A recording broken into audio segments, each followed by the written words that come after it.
The message from my mother came just as I was signing the final page of the acquisition contract. Diana, considering everything that happened, it's better if you skip Villa Bella this summer. The family needs space. Space. That's what they called it when I reported Uncle Robert for siphoning millions from the family charity.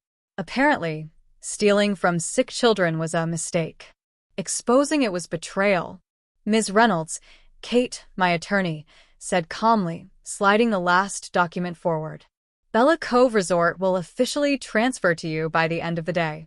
That includes all private villas. I signed with deliberate elegance. How long until ownership is fully updated in the system? By close of business, she replied. Access control, security clearance, everything. I looked at my mother's message again. For 2 decades, Villa Bella had been the heart of our family's image. Every summer, every holiday, every celebration, staged inside that perfect mansion overlooking the sea. They banned me from it. So I bought it. Send notices to every villa owner, I told Kate. Effective immediately, security protocols are being revised.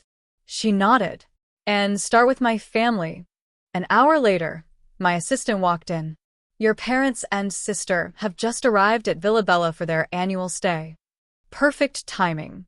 Deactivate their access cards. From the upper balcony of the lobby, I watched the scene unfold. Designer luggage. Impatience. Entitlement. Then confusion. Why aren't our cards working? My father barked. The resort has new ownership, the manager replied calmly. We've been instructed to update all access credentials. New ownership. Victoria's voice cracked. Right on cue, staff handed them official letters. I watched my mother's face drain of color as she read. Reynolds Global Holdings, primary owner, Diana Reynolds. Looking for someone. I called down.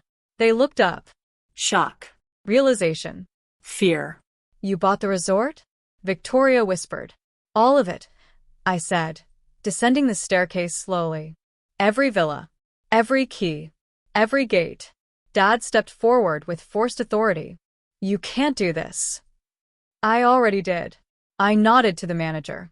New agreements, I announced. Villa residency now includes an ethical compliance clause.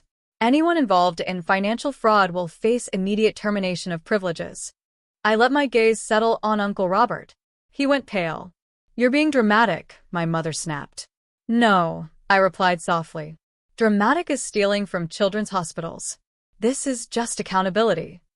Then I delivered the final blow. Villa Bella is being reassigned. To who? Dad demanded. To the children whose charity funds were stolen. It's now a residence for families undergoing medical treatment. Silence filled the lobby. Even Victoria couldn't spin that. Uncle Robert's phone rang. It wasn't family. It was federal. The agents waiting outside would like to speak with you, I said calmly. The resort has a zero-tolerance policy for financial crimes. Security doors locked automatically. I owned those too. 1 month later, I stood in my office overlooking the ocean. Villa Bella no longer housed champagne dinners and fake smiles. It housed laughter. Wheelchairs in the garden. Nurses by the pool. Real life. My assistant entered. Your parents are requesting their 6th appeal. How's the standard suite treating them?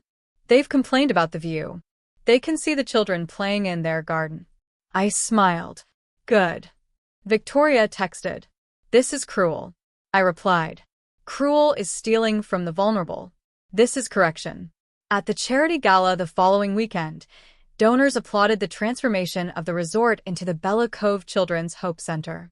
My family sat in the front row. Invited. Powerless. Watching their former playground become a sanctuary for the very people they once ignored. Later that evening, I walked through the renovated villa. The expensive art was gone. In its place, bright walls, books, soft furniture. A little girl named Sarah tugged my sleeve. Thank you for letting us stay here. I knelt beside her. This belongs to you now. Across the lawn, I could see my parents on their balcony. Silent. For once. My assistant approached quietly. The investigation expanded. Victoria's husband is under review. I nodded. Prepare eviction paperwork. Ethical clause violation. Sometimes revenge isn't about destruction. It's about transformation. They tried to exile me from their world, so I rebuilt it without them. And this time, luxuries served justice.